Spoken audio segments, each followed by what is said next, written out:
Jacksonville. Obviously, Trevor Lawrence and the team generally on the up. How was Jacksonville's offseason?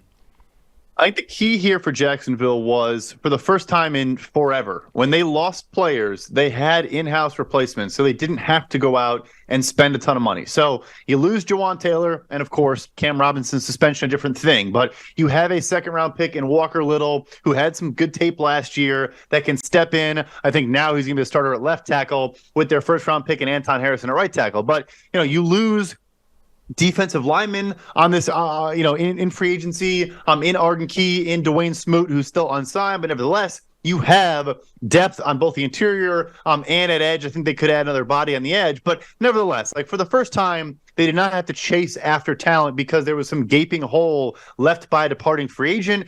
And the last piece, look, their big offseason move was at the deadline last year when they traded for Calvin Ridley. That's what it all comes down to. Yeah, maybe they took a small step back, but Calvin Ridley could make up that entire difference by himself. Yeah, that's the thing. It sort of feels in a weird way like a kind of uninspiring offseason for Jacksonville because they were, certainly compared to the year ago, really quiet, didn't make the kind of moves, the splashes. Their biggest move was arguably losing a starting right tackle. So it sort of feels a little bit meh. But you're right, the biggest move, the biggest addition this offseason is potentially a move that they made a year ago in getting Calvin Ridley.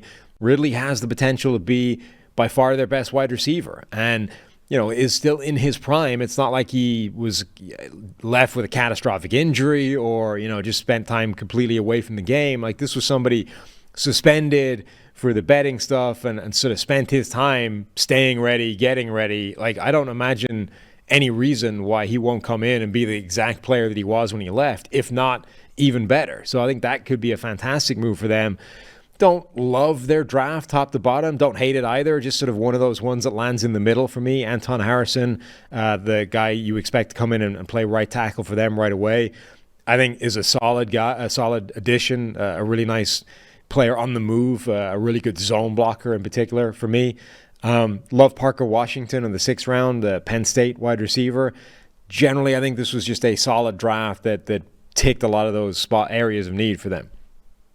Yeah, I think it was smart of them to just take a ton of players. They're going to have an expensive roster. Trevor Lawrence at this rate might make $60 million a year next offseason if he plays, like he did the second half of the year. So adding a ton of surplus value players. You touched on the one guy I was going to mention in Parker Washington from Penn State, who I do love as well. And then Yasir Abdul was interesting to me. I was more of a Yaya Diaby guy at Louisville, but I like Yasir in that you kind of have, you touched on it earlier, readdressing a spot where, look, I'm not comping him to Devin Lloyd, but he can rush the passer off the edge. He kind of can play some off-ball linebacker. At least his build is 6'1", 230. You just give yourself kind of versatile chess piece athletes because you do not have a lot of obvious starting needs. Brenton Strange as well. I think another.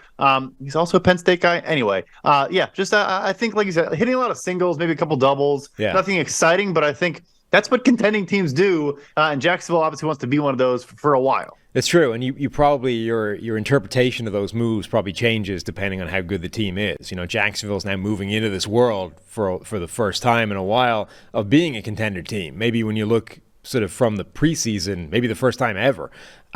So I think the kind of the reflection of these moves is going to change as Jacksonville consistently stays in that world of we're a good team now. These moves are more favorable than you're giving them credit for, but overall, that kind of analysis of their offseason has been reflected in the grading. B- for them, C for their free agency, B for their draft.